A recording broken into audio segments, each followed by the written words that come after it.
Nah, dorong ilmu ini kan ini untuk menggali ilmu kita, mau masuknya untuk memperdalam ilmu kita, di mana sebenarnya dorong ini sangat pentinglah bagi kita, karena dengan daurah ilmu, jadi kita bisa memperdalam ilmu kita, apalagi tentang keagamaan atau tepat waktu atau yang lainnya, masalah manajemen waktu atau yang lain. Acara yang diadakan sebagai suplemen untuk teman-teman yang sudah lulus Musada 1. Setelah mengikuti tasib dan tentunya mereka jelas mengikuti dan lulus acara Musada, mereka jelas acara Musada. Toroin itu ya bentuk pelatihan tentang keilmuan atau keakademikan. Ya, disitulah kita ketika kita ke organisasi atau organisasi itu membuat pelatihan yang bernama Dorong ini untuk pengkajian keilmuan kita supaya kita tetap berada pada jalur yang sama, kita tetap fokus di akademik juga fokus di organisasi. Ya, sudah kembali balik yaitu Jepang. Dorong ini merupakan sebuah pelatihan kepada nilai-nilai Islam. Maka bisa dikatakan dalam kajian keislaman sosial, kajian keislaman ibadah, kajian keislaman ekonomi, serta terlibat dalam semua aspek dalam kegiatan keilmuan. Jelas muara yang terkandung dalam Dorong itu adalah muara tentang keilmuan yang kita harapkan peserta mendapatkan hasil yang lebih baik dari pelatihan tersebut. Karena sesungguhnya yang kita harapkan dari Dorong itu adalah mendapatkan wawasan baru, mendapatkan keilmuan baru, dan mendapatkan sebuah pengetahuan yang bisa menjadikan ilmu menjadi dasar kehidupan dan aktivitas yang real dari apa yang telah akan didapatkan dari Dorong. Ilmu jadi itu kalau ilmu itu menurut saya sendiri, jadi ilmu ini kan banyak lah artinya, apalagi di dalam filsafat ilmu, nah itu ilmu itu banyak apanya, tapi menurut saya sendiri ilmu itu yang sebelumnya kita tidak tahu itu menjadi tahu, dan ilmu itu bisa dikatakan merupakan suatu pendidikan.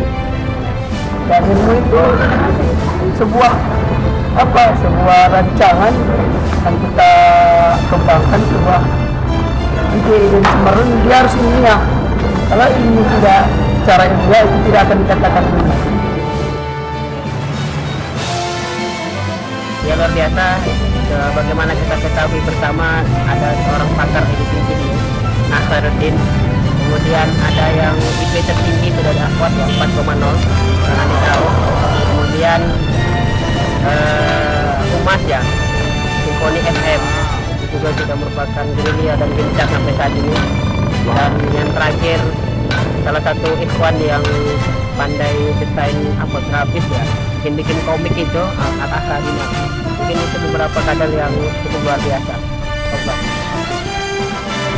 Prestasi kader ya, kalau menurut Anu itu kader prestasinya terbagus itu setahu Anu itu untuk Ikhwan itu mungkin Muhlis ya, karena dia mencapai IP waktu semester 1 4,0, semester 2 dengan 3,5 ke atas, semester 3 5,5 ke atas, dan semester 4 pun mencapai 3,89 3,90 ke atas. Itu yang luar biasa saya rasa pada pendeta bernama saudaramu.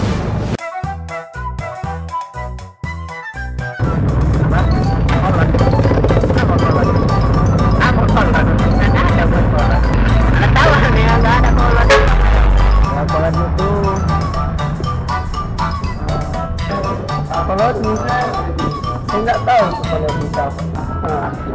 Ya itu buatan dari awalnya ya, dan itu mereka lah yang memahami itu. Saya tidak tahu maksud apa.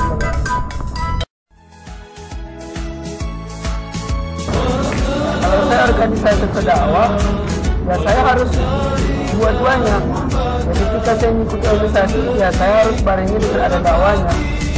Karena kalau kita ikut organisasi saya tidak ada filternya, tidak ada rancangan dakwahnya, yang kita akan terbiasa dengan organisasi yang tidak ada pembinaan untuk rohani kita. Karena kita di sini bukan pembinaan jasmani, pembinaan mental, tetapi pembinaan rohani kita supaya kita bisa dekat kepada Allah dan juga dekat kepada Allah.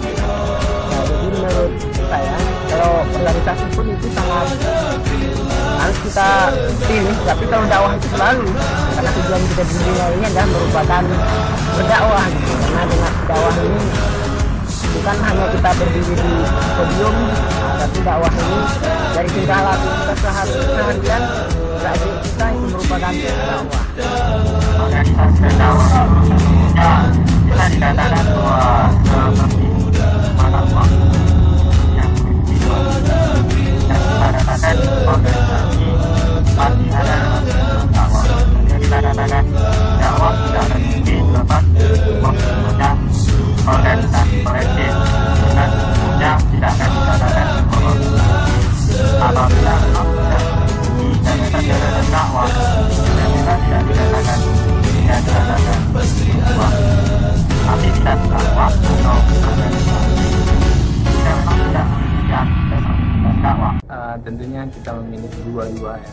Ketika kita berorganisasi juga kita menyisipkan juga dakwah di dalamnya. Dan juga ketika berdakwah juga harus perlu organisasi agar dakwah itu bisa kita kembangkan dan kita bumikan. Organisasi dia bisa sebagai sarana untuk berdakwah. Dakwah itu bisa dengan berbagai cara, termasuk juga sebagai media untuk aplikasi berorganisasi. Jadi tidak ada mana yang prioritas atau tidak. Jadi sama-sama masih bisa dimaksimalkan kedua-duanya. Ada yang memilih kedua-duanya, tapi yang pertama kita harus paham apa itu urgensi dakwah. Kemudian ketika kita memahami tentang dakwah dan urgensinya, maka kita beralih profesi kepada organisasi. Intinya adalah keduanya itu berhubungan. Jika kita tahu tentang bagaimana sebuah aplikasi dakwah, maka kita akan tahu aplikasi yang baik dan benar melalui modal dakwah kita hari ini. Itu artinya antara dakwah dengan organisasi mempunyai hubungan erat yang tidak bisa dipisahkan antara satu dengan yang lain.